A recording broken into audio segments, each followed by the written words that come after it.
शुमाली इलाके महसूरकुन नज़ारों के बाइस सयाहों की जन्नत कहलाते हैं। साल 2020 में कोविड-19 और सैलाब ने इस सनत को भी मुतासिर किया। सरकारी आदादो शुमार के मुताबिक इस साल 20 लाख से ज्यादा सयाहों ने सावात, कालाम, मलमजब्बा, बहरैन और म्यादम का रुख किया। कालाम मलमजब्बा की सड़कों की बहाली और स्वात मोटरवे की तामीर के बाद इलाके में सयाहों की आमदोरफ्त में आसानी पैदा हो गई है। कोविड और सैलाब के खतरात कम हुए तो सयाह वादी में उमड़ आए। हम लोगों को यहाँ पे अच्छे होटल मिले, यहाँ पे अच्छी रिहाइश मिली।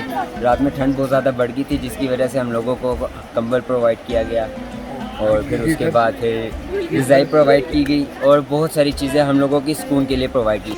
हम फैसलाबाद से आए हैं। टूर हमारी कंपनी है, वॉल्स कंपनी, उसकी तरफ से टूर आया हमारा कलाम में और यहाँ बहुत इंजॉय कर रहे हैं। स्नो फॉलिंग हो रही है, हमारे साथ दोस्त हैं, हमारे कुलीग्स हैं और हमारे पठान लोग।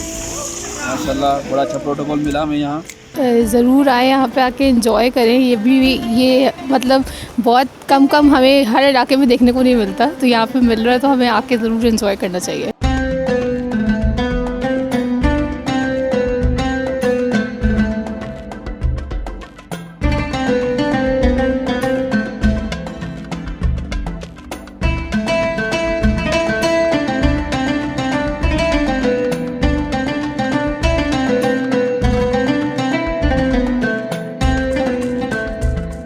सवात की हसीन वादी में बर्फबारी और खूबसूरत मौसम से लुत्फ उठाने के लिए सयाहों ने इस वादी में डेरे डाल दिए। Muzaffar Shah, MP news, Swat. हमारी वीडियोस को लाइक करें, शेयर करें और YouTube पर सब्सक्राइब करके बेल आइकन को प्रेस करें।